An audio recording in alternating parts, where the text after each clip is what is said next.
What's up guys, Mustang Matt here. I know I haven't made a video in a while, but today should be a pretty good one. I know it's been a while since you guys have seen the car and everything, so we're gonna go outside in a minute. I'm gonna show you that, kind of give you a quick rundown of the mods I've done since I made my last video about all the mods that I had. So I have a lot more on the car now, so I'm pretty excited to show you some and tell you all about that. Today we're going to be going up to Palm Beach International Raceway. It's just a test and tune night, so it's nothing crazy. It's not like a huge event or anything. Today will be my third time on the track, on the drag strip, so I'm pretty excited about that. Getting some more seat time, getting some practice. Obviously launching a stick shift car is a lot different than launching an automatic car. It's a lot more difficult. There's a lot more things you have to do, especially without computer assist and stuff. I do it all au natural. So kind of just learning the car, learning what RPM to launch at, how to, or not necessarily how to, but just getting practice with slipping the clutch and stuff. Got to go higher RPM than I did last time. I kind of hooked and bogged last time. It hurt my time. Last time the best I did was a 12.4, which is by no means nothing impressive. I've done some more mods to the car since I last ran at the track, so that gives me a pretty good bump in power. Show you that in a minute. But yeah, I should be able to get the time down today, especially like I said, with more seat time, just getting that practice in. And hopefully it won't be too busy so we can get plenty of runs in. But let's go outside, I'll show you the car. All right guys, so I'm a little bit of a mess right now. I've been working on the car and stuff, getting it track ready, but car's right behind me. Let's get into some of the stuff that I have done very recently. First thing that you'll notice is the Weld S71 rears. They're 17 by 10. I got them from a friend of a friend, really good price. They're used, but basically new. They've only been driven on a few miles. They got brand new Mickey Thompson ET Street R's on them, 305, 45, 17. And then the fronts that I have are a Forge Star CF5V. Lighting might be a little better on this side, so let me go around so you can see the fronts. So these are the gloss anthracite color, basically gunmetal. I really wanted gunmetal rather than black. I was kind of over having black wheels on my car. So the fronts that I have are 19 by 9.5. I actually took my 275s off of the stock rears, put them on the front, and then on the rears I have a 19 by 11 and I have a 305 35 19, a Nitto NT555 R2. So basically a radial, but still works in the rain and stuff. It doesn't, you know, it doesn't make the car undrivable in the rain, kind of like the ET Street R's do. So let me go ahead and show you the inside, some of the weight reduction I've done here. Obviously we took the passenger seat out for weight reduction, still got the driver's seat in there, took the subs out. I don't know how many of you guys realized that I even had subs in here, but took the subs out. And then let me go around. Let me take a quick pause, pop the hood real quick. So here, as you can see under the hood, we've got this beautiful Cobra jet intake manifold. Got it ported by Anthony Reyes of Garage Build Performance. And then I did a little custom vinyl work here, just made it blue, kind of matches the theme with obviously the car. The air filter is blue, that big PMAS filter is blue. And then I got a Ford Racing GT500 throttle body on here. It's a twin 65mm. I was having some issues with my old throttle body, so I went with the more reliable one. It's got a JMS adapter, which I have in my little fireproof battery bag, because I got the, and I'll just go ahead and open it up and show you. I've got the anti-gravity battery in here. This is a 5-pound battery versus the stock one, which is like 30 or 31 pounds. So pretty good weight savings there. This is the JMS chip adapter. This is what you need if you have a Gen 3 Coyote and you want to run an older throttle body on it, want to run a GT500 throttle body. The difference is that the 2018 and up throttle bodies use the TPS, the throttle position sensor, is digital. It uses a digital signal. They're known to be very touchy and finicky, and that was the issues I was having with mine. I worked on it and everything. I even sanded out the board to make sure that the blade wasn't physically hanging up. That didn't solve my problem, so I've got it pretty much narrowed down to the electronics on it. So like I said, very touchy digital TPS. These, the older GT500 throttle bodies, use analog TPS. That's why there's the two connectors. It's got different stuff on it, and then it sends that analog signal over to the JMS adapter. JMS adapter converts it to a digital signal so that the PCM can read it properly. More reliable setup, a lot less issues, and you know, obviously I drive my car all the time. It's 2020. I already have over 15,000 miles on it, so needless to say, I drive my car a lot. I want something that's reliable and something that's not going to give me like little random sporadic issues. I've done some other little things, just put breathers on it instead of the catch can, which isn't necessarily a performance mod, but instead of buying catch can and having more stuff, it just kind of cleans up the engine bay, gets some of the stuff out here. What else have I done? I did a clutch, so my stock clutch actually went out. I got a Lethal Performance LPX HD clutch with a Ben Calamer Stage 2 transmission. Obviously it's not something that you're gonna see, but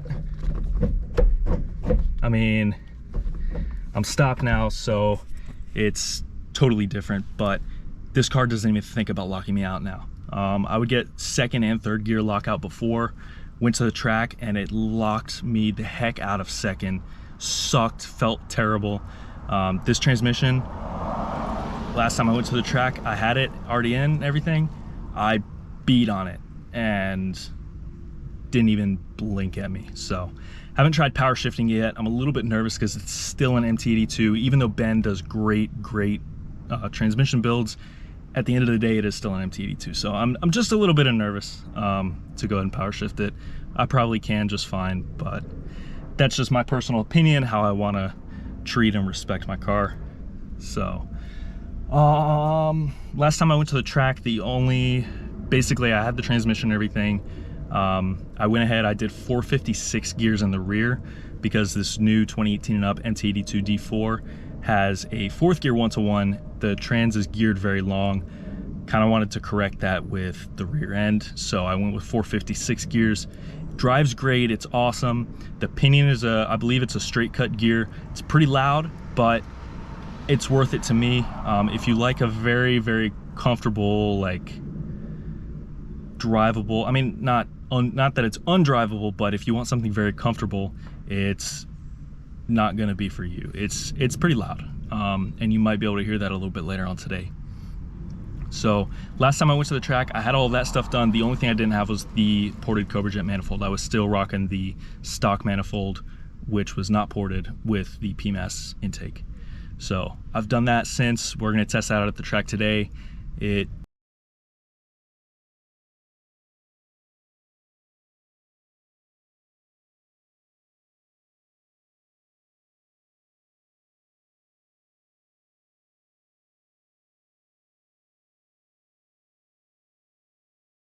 So real quick, just for documentation purposes, I got my scale out, and this is my passenger seat, my passenger Recaro. These are the factory Recaros that come in the S550.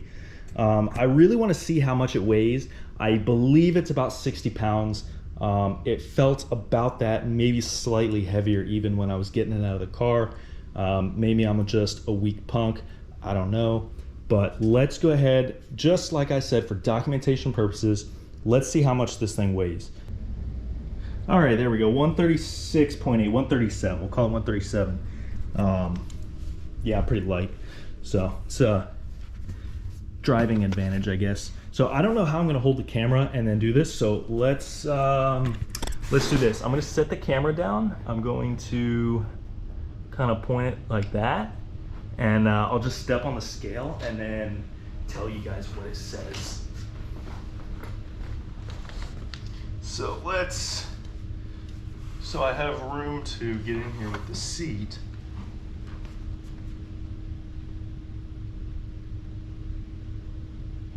$187.6. 187.6. Gonna take out that, what was it, 136.8, 50 pounds. So yeah, I'm just a weak punk. Felt like 60 pounds or more. But 50 pounds is still pretty good weight savings. Hopefully, general rule of thumb is like every 100 pounds is a tenth of a second in the quarter mile. I took my subs out too. That's another 50 pounds. I've weighted in the past. It's a dead even 50. So should be a tenth of a second between that stuff. Takes 20 minutes to take both of those things out and put them back in.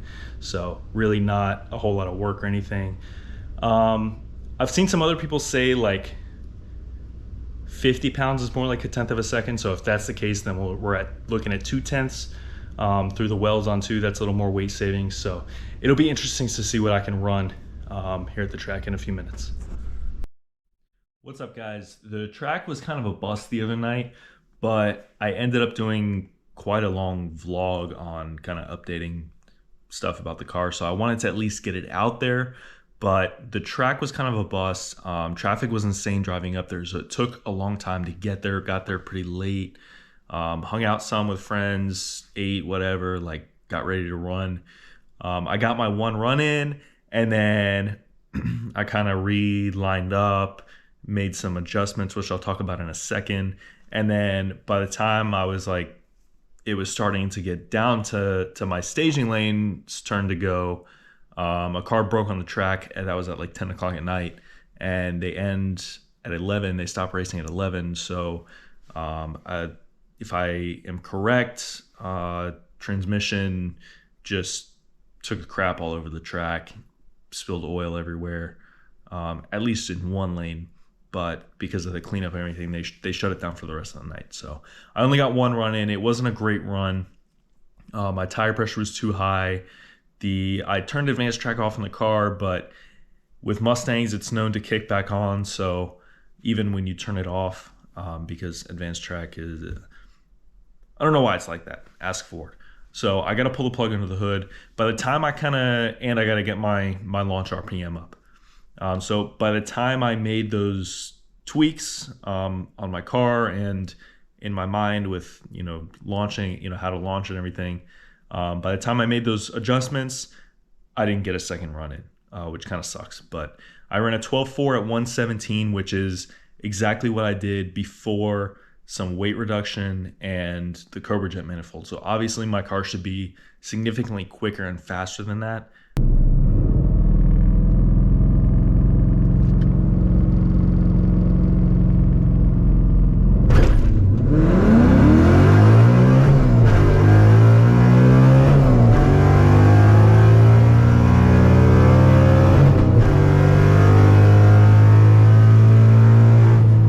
It just didn't happen yesterday because of those adjustments that I need to make. So it didn't happen yesterday. I'll still throw some videos of the run in. Shout out to my boys Hellcat Mike 797 and Hornet 5.0 for the videos of me racing. But yeah, that's kind of why it's not a better track vlog. But like I said, I had a lot of updated information on the car in there, and a pretty long vlog. So I at least wanted to get it out there for you guys to see, check out the car, kind of know what's going on. Next test and tune, hopefully we can get back out there and actually get some good runs in. Can't talk tonight. Get some good runs in and maybe bang out what I'm shooting for. So see you guys in the next one. Hopefully that will be a track day very soon, but if not, we'll find out something fun to do. So maybe an install video or something. Got some stuff coming up. So stay tuned. Hit that subscribe button to get updated on it, and leave a thumbs up if you enjoyed the video. See you guys in the next one.